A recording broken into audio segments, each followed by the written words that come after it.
दोस्तों पहला क्वेश्चन करना है, नीली क्रांति का संबंध किससे है। अब ये क्वेश्चन मैं आपको क्यों करा रहा हूं, तो देखो ये क्वेश्चन इसलिए करा रहा हूं कि साइंस और कॉमर्स का जो एग्जाम हुआ था उसमें पूछ दिया गया था कि श्वेत क्रांति का संबंध किससे है। हो सकता है कि आपसे पूछ दिया जाए कि नीली क्रांति का संबंध किससे है। तो आप याद रखोगे नीली क्रांति का जो संबंध है दोस्तों, यह मछली पालन से है। किससे है दोस्तों? मछली पालन से है। आप कमेंट करके बताइए श्वेत क्रांति का संबंध किससे है। अगला नंबर क्वेश्चन देखिए, कहता है भारतीय स्टेट बैंक की स्थापना कब हुई थी। इंपॉर्टेंट क्वेश्चन है दोस्तों। इसका आंसर जो हो जाएगा वो हो जाएगा 1 जुलाई 1955। दोस्तों याद रखेंगे भारतीय स्टेट बैंक की स्थापना कब हुई थी, 1 जुलाई 1955। अब यहाँ पर देखिए इस क्वेश्चन से संबंधित मैं आपको कुछ इंपॉर्टेंट फैक्ट बताता हूँ। स्टेट बैंक ऑफ इंडिया, जिसे हम लोग शॉर्टकट में एसबीआई कहते हैं, इसकी स्थापना के बारे में तो हम लोगों ने जान लिया कि इसकी स्थापना 1 जुलाई 1955 को होता है। लेकिन इसका राष्ट्रीयकरण कब किया गया था, तो आप याद रखेंगे जब आपसे पूछा जाए कि भारतीय स्टेट बैंक का राष्ट्रीयकरण कब किया गया, तो 1960 ईस्वी में। दोस्तों कितने ईस्वी में? 1960 ईस्वी में। एक क्वेश्चन यहाँ से आपसे और पूछी जा सकती है कि भारत में राष्ट्रीय बैंकों की संख्या कितनी है, तो आप याद रखेंगे भारत में जो वर्तमान में राष्ट्रीय बैंकों की संख्या है वह है 12। चलिए अगला क्वेश्चन देखते हैं। अगला क्वेश्चन है हमारा कि भारत का पहला राष्ट्रीयकृत बैंक कौन सा है। तो याद रखेंगे भारत का सबसे पहला राष्ट्रीयकृत बैंक है हमारा reserve bank of India, RBI. अब इससे संबंधित कुछ इंपॉर्टेंट फैक्ट जानते हैं। देखिए आरबीआई यानी कि रिजर्व बैंक ऑफ इंडिया, इसका राष्ट्रीयकरण कब होता है। अगर आपसे पूछा जाए आरबीआई का राष्ट्रीयकरण कब हुआ, तो आप याद रखेंगे 1949 ईस्वी में आरबीआई का क्या होता है, राष्ट्रीयकरण होता है। अब एक क्वेश्चन और आपसे पूछी जा सकती है कि आरबीआई यानी कि रिजर्व बैंक ऑफ इंडिया का मुख्यालय कहाँ है, तो आप ध्यान रखेंगे मुंबई में है। कहाँ पर है दोस्तों? मुंबई में आरबीआई का मुख्यालय है। चलिए एक क्वेश्चन का आंसर आप बताएंगे कॉमेंट करके कि भारत का व्यावसायिक राजधानी कहाँ है। ये क्वेश्चन आपसे पूछ लिया गया है साइंस और कॉमर्स वालों से। चलिए नेक्स्ट क्वेश्चन देखते हैं। तो हमारा जो नेक्स्ट क्वेश्चन है दोस्तों, ये क्या कहता है कि नाबार्ड किस क्षेत्र के विकास से संबंधित है। नाबार्ड याद रखिएगा, तो नाबार्ड जो है यह कृषि और ग्रामीण क्षेत्र के विकास से संबंधित है। किससे? कृषि और ग्रामीण क्षेत्र के विकास से संबंधित है। याद रखेंगे सारे क्वेश्चन इंपॉर्टेंट है और ये क्वेश्चन तो छपने वाला क्वेश्चन है। कहता है दोस्तों वैट क्या है, एक प्रकार का कर है। एक प्रकार का क्या है दोस्तों?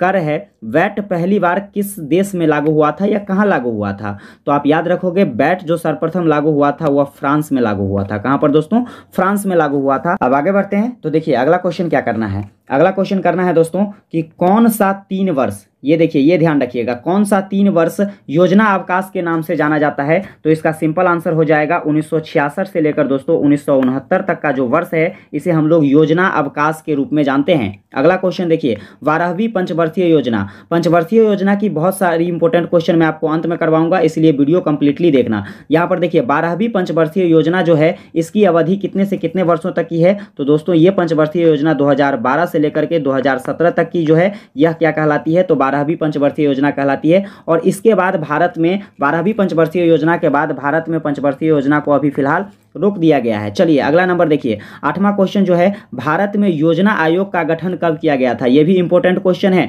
और यहां से मैं कुछ इंपॉर्टेंट फैक्ट अभी आपको बताता हूं। देखिए तो सबसे पहले जानिए कि भारत में योजना आयोग का गठन कब किया गया था, तो दोस्तों 1950 ईस्वी में क्या किया गया था, भारत में योजना आयोग का गठन किया गया था। अब यहां पर कुछ इंपॉर्टेंट फैक्ट मैं आपको बताता हूं। तो योजना आयोग की बात है तो देखिए योजना आयोग का नाम बदल दिया गया है। योजना आयोग का नाम बदलकर अब क्या रख दिया गया है, तो इसे नीति आयोग कर दिया गया है। और यह कब बदला गया दोस्तों, तो यह बदला गया 2015 ईस्वी में। कितने ईस्वी में? 2015 ईस्वी में योजना आयोग को नीति आयोग के नाम से जाना जा रहा है। अब ये योजना आयोग के बारे में तो समझ गए कि 1950 में इसकी स्थापना होती है, इसका नाम बदल दिया जाता है 2015 ईस्वी में क्या कर दिया जाता है, नीति आयोग। अब एक और इंपॉर्टेंट क्वेश्चन कि इसके अध्यक्ष कौन होते हैं दोस्तों, तो इसके अध्यक्ष जो होते हैं वो प्रधानमंत्री होते हैं। क्या याद रखेंगे, इसके अध्यक्ष जो होते हैं वह प्रधानमंत्री होते हैं। चलिए अगला क्वेश्चन देखते हैं। तो अगला क्वेश्चन हमें करना है कि हरित क्रांति को किस पंचवर्षीय योजना में प्रस्तुत किया गया था। तो इस क्वेश्चन का आंसर आप लोग ध्यान रखेंगे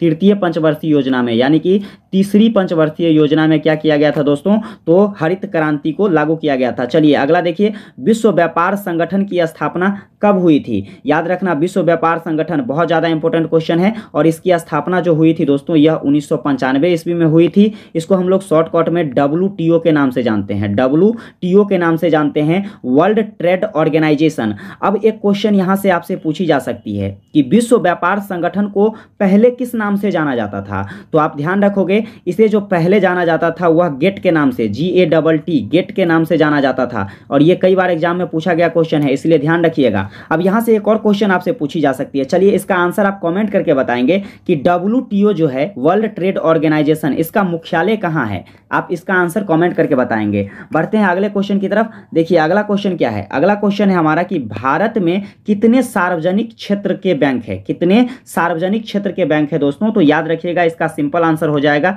14 बैंक, जिसे हम लोग क्या कहते हैं, सार्वजनिक क्षेत्र के बैंक कहते हैं। अब अगला क्वेश्चन देखिए, ये काफी ज्यादा इंपॉर्टेंट क्वेश्चन है और यहां से क्वेश्चन निश्चित बनेगा। क्वेश्चन कहता है कि क्या इंडोनेशिया ब्रिक्स, अब ब्रिक्स क्या है भाई? तो ब्रिक्स एक सम्मेलन है, तो इंडोनेशिया जो एक देश है, क्या यह ब्रिक्स सम्मेलन का सदस्य है? तो इसका सीधा आंसर हो जाएगा दोस्तों, इसका सही आंसर जो होगा वह नहीं होगा। क्या होगा? इंडोनेशिया ब्रिक्स का सदस्य नहीं है। अब लेकिन यहां क्वेश्चन आपके मन में बनता होगा कि भाई ब्रिक्स का सदस्य कौन कौन सा देश है? तो चलिए आगे देखते हैं। तो देखो यहां पर क्या लिखा हुआ है, ब्रिक्स। अब ये जो कुल देश हैं, ये ब्रिक्स का सदस्य हैं। अब कौन कौन से देश है? तो B4 याद रखेंगे आप लोग, ब्राजील। क्या याद रखेंगे दोस्तों? B4 ब्राजील याद रखेंगे। R4 रसिया यानी कि रूस याद रखेंगे। I4 इंडिया यानी कि भारत याद रखेंगे। C4 चाइना यानी कि चीन याद रखेंगे। और S4 साउथ अफ्रीका यानी कि दक्षिण अफ्रीका याद रखेंगे। तो ये कुल 5 देश जो हैं, यह ब्रिक्स सम्मेलन के सदस्य हैं। चलिए दोस्तों अब आगे बढ़ते हैं। अगला क्वेश्चन हमारा क्या है? अगला क्वेश्चन है कि केंद्रीय कृषि का विपणन केंद्र कहां स्थित है? लगा लो स्टार, ये क्वेश्चन पक्का छपेगा एग्जाम में। तो इसका सही आंसर क्या होगा दोस्तों? चलिए देखते हैं कि केंद्रीय कृषि का विपणन केंद्र जो है, यह कहां स्थित है दोस्तों? तो यह जयपुर में, भारत में कहां पर स्थित है? जयपुर में स्थित है। चलिए एक क्वेश्चन का आंसर बताएंगे आप लोग, जयपुर को किस सिटी के नाम से जाना जाता है? जयपुर को किस सिटी के नाम से जाना जाता है? अगला क्वेश्चन देखिए, प्रसिद्ध व्यवसायी दीपक पारेख, लगा लीजिए स्टार, ये भी छपेगा। दीपक पारेख किस क्षेत्र से संबंधित है? तो आप याद रखेंगे, दीपक पारेख भाई साहब बैंकिंग से संबंधित है। किससे संबंधित है? बैंकिंग से। अगला क्वेश्चन देखिए, भारत में वर्तमान समय में सबसे बड़ा राष्ट्रीयकृत उद्योग क्या है? लगा लो स्टार, ये भी छपने वाला क्वेश्चन है। राष्ट्रीयकृत उद्योग की बात कर लेते हैं भारत में वर्तमान समय में, तो वह है हमारा भारतीय रेलवे। क्या है दोस्तों? भारतीय रेलवे है। चलिए आगे बढ़ते हैं। अब यहाँ पर जो आपको बताऊंगा वो सब के सब इंपॉर्टेंट, देखिए मैंने आपको पहले भी बताया था कि कुछ पंचवर्षीय योजना के बारे में मैं आपसे चर्चा करूंगा, तो आप ध्यान रखना है। पहली पंचवर्षीय योजना ये कब लागू हुई थी दोस्तों? ये शुरुआत हुआ था 1951 से लेकर 1955 ईस्वी तक चली थी पहली पंचवर्षीय योजना। अब आपसे पूछ लिया जा सकता है यह किस मॉडल पर आधारित था दोस्तों? तो आप याद रखेंगे, यह हैरोल्ड डोमर मॉडल पर आधारित था। किस पर? Harold Domar. इसका स्क्रीनशॉट ले लीजिएगा आप और जरूर याद कर लीजिएगा। और इसका आदर्श वाक्य क्या था? मतलब यह जो मॉडल था, इसमें किसका विकास पर ज्यादा ध्यान दिया गया दोस्तों? तो यह कृषि के विकास पर ज्यादा बल दिया गया था पहली पंचवर्षीय योजना में। किसके द्वारा लागू किया गया था भाई? तो याद रखेंगे, ये पंडित जवाहरलाल नेहरू के द्वारा। किसके द्वारा लागू किया गया था दोस्तों? पंडित जवाहरलाल नेहरू के द्वारा लागू किया गया था। ठीक है दोस्तों। चलिए अब यहां से दूसरा नंबर जो है, दूसरी पंचवर्षीय योजना, ये कब से कब तक थी? तो 1956 से लेकर 1961 तक। 1956 से लेकर 1961 तक। मॉडल क्या था इसका? तो महालनोबिस मॉडल। महालनोबिस मॉडल पर यह आधारित था दूसरी पंचवर्षीय योजना। इसका आदर्श वाक्य था आर्थिक विकास। क्या था दोस्तों? आर्थिक विकास। तीसरा याद रखेंगे, तृतीय पंचवर्षीय योजना जो कि 1961 से लेकर 1966 तक, 1961 से लेकर 1966 तक चली थी। और यह कौन से मॉडल पर आधारित था? तो जॉन सैंडी और सुखमय चक्रवर्ती मॉडल पर। क्या याद रखेंगे? जॉन सैंडी और सुखमय चक्रवर्ती मॉडल पर। और इसका आदर्श वाक्य जो था, यह रक्षा उद्योग और भारतीय सेना के तरफ विशेष बल देना था। ठीक है दोस्तों, ये सारे इंपॉर्टेंट क्वेश्चन थे जो कि आपके क्या कहते हैं, सॉरी, पंचवर्षीय योजना पर आधारित थी दोस्तों। चलिए अब यहां पर कुछ इंपॉर्टेंट क्वेश्चन देख लीजिए। यह है भारत की प्रमुख कृषि क्रांतियों से संबंधित। यहां से एक क्वेश्चन आपके एग्जाम में पक्का छपेगा। जैसे देखिए, ये क्वेश्चन कल ही पूछा गया था कि श्वेत क्रांति या दुग्ध क्रांति, जिसे हम लोग ऑपरेशन फ्लड के नाम से भी जानते हैं, ये क्वेश्चन भी आपसे पूछा जा सकता है घुमा फिरा, ऑपरेशन फ्लड को किस नाम से जाना जाता है? तो आप ध्यान रखिएगा दोस्तों, दुग्ध क्रांति कह लो या श्वेत क्रांति कह लो। अब बात करते हैं इसकी शुरुआत कब होती है। तो इसकी शुरुआत होती है मेरे दोस्त, यह 13 जनवरी 1970 को। श्वेत क्रांति की शुरुआत कब होती है दोस्तों? तो 13 जनवरी 1970 को। यहाँ देखिए, आपको इसके जनक के बारे में पूछ लिया जा सकता है, तो आप ध्यान रखेंगे श्वेत क्रांति के जो जनक है दोस्तों, यह है वर्गीज कुरियन। क्या है? वर्गीज कुरियन, और इसका संबंध किससे है? संबंध जरूर ध्यान रखना तुम लोग, ठीक है। यह है दुग्ध उत्पादन से संबंधित। अगला देखिए लाल क्रांति। भैया लाल क्रांति के जनक किसको कहते हैं? तो विशाल तिवारी को कहते हैं। और इसका संबंध किससे है? तो यह टमाटर और मांस उत्पादन से संबंधित है। चलिए एक बात बताइए आप कमेंट करके कि भारत में सबसे अधिक ऐसा कौन सा राज्य है जहां टमाटर का उत्पादन होता है? टमाटर का उत्पादन होता है। चलिए अगला नीली क्रांति को ध्यान रखेंगे। नीली क्रांति के जनक किसको कहते हैं? तो ए के हीरालाल चौधरी।